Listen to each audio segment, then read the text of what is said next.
Itong kampo ng ng mga Duterte, binabatikos yung pangako ni hindi lang binabatikos, sinisingil, hinahanap yung pangako, campaign, promise ni BBM noon na gagawin niyang 20 pesos per kilo ang bigas dito sa Pilipinas. No, hindi lang sa Cebu.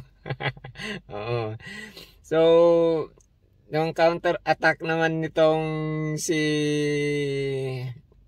kampo ng BBM sa mga pinapakalat ni Claire Castro na si Duterte nga nung panahon niya 7 pesos yung pinangako niyang per kilo ng bigas.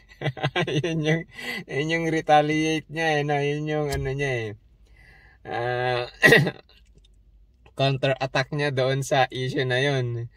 Hindi niya naintindihan na ang pinapangako ni Tatay Digong noon is ma-reduce yung presyo ng bigas up to 7 pesos ang maibabawas. Hindi 7 pesos per kilo.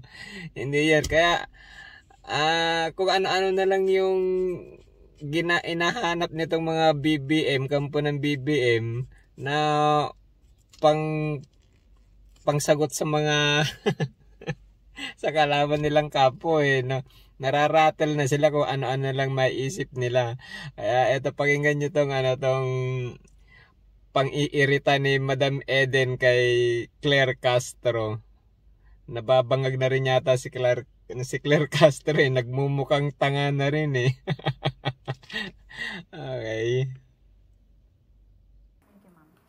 Eden Santos, Net 25.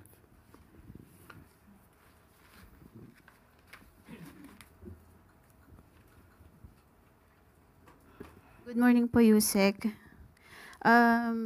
Binatikos po ni dating presidential spokesperson Attorney Harry Roque yung anyay lantarang katiwalian ng mga Marcos sa gitna po ng investigasyon ng Hong Kong sa umano'y gold-linked money laundering activities. Ito po'y nabanggit din sa isang media entity dito sa Pilipinas, bukod po doon sa mga report from Hong Kong and Taiwan. Nakarating na po ba ito sa kaalaman ng Pangulo? Ano po yung kanyang reaction kaugnay nitong panibagong allegation po na ito? Wala pong katotohanan. Yun lang po.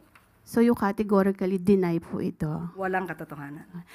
Doon po sa pagdalo ng Pangulo kanina po sa One Cebu rally sa Cebu, yung po ang presensya ng Pangulong Marcos ay sign po ba yon na kay suspended Governor Cebu Governor Gwen Garcia ay parang sign din na sinusuportahan niya yung paglabag or hindi pagsunod ni Governor Gwen doon po sa kautusan ng Ombudsman?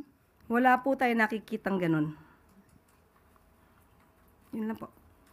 Doon po sa nabanggit ninyong 7 pisong baba ng Duterte administration, pwede po ba ninyong i-clarify yon kung talagang 7 piso, gagawin 7 piso kada kilo yung bigas that time, or yung sinasabi po ng dating Pangulo na reduce o bawasan lang ng 7 piso yung presyo po ng bigas? Nasa news na po yan. Maaari po niyong i-refer po ang news patungkol po dyan. So, malinaw po na reduce po yung nabanggit, pero kayo sabi ninyo sa inyong vlog po ba yun, whatever, yung 7 piso, sabi niyo pangako 7 piso at parang sort of ganon. Pwede po ba linawin lang natin yun para hindi naman na pagmula ng fake news? Sa vlog po ba? Napanood po sa Hindi po yata yun nabanggit sa press briefing. Opo, hindi po sa press briefing. Parang you're talking na pinapakita nyo pa yung SONA something ni PRRD. Para lang po magkaroon ng sa halip Hindi na... po yung pahayag ng Pangulo. Nandito po tayo sa ating press briefing para ihayag po ang direktiba, announcements ng Palasyo. Hindi po patungkol sa aking pagbablog. Hindi po nabanggit ko lang po yung vlog, Yusek, para lang po hindi Miss Eden, pasensya na po, hindi po ako makakasagot ng anumang sinabi ko outside from this press briefing. Kung ano man ang aking naging opinyong personal, pag-usapan natin sa labas at hindi dito po. Kasi po parang makaka-apekto rin po dun sa mga ng Pangulo na medyo iba yung nababanggit. Opo, Ms. nila. Eden, kung ano po ang inyong pakay patungkol po dito, inuulit ko po, ang aking pag-vlog ay wala pong kinalaman ang palasyo, ang Pangulo at ang gobyerno. Let's move Diba? on. Thank you. Alvin Baltazar, Radio Pilipinas.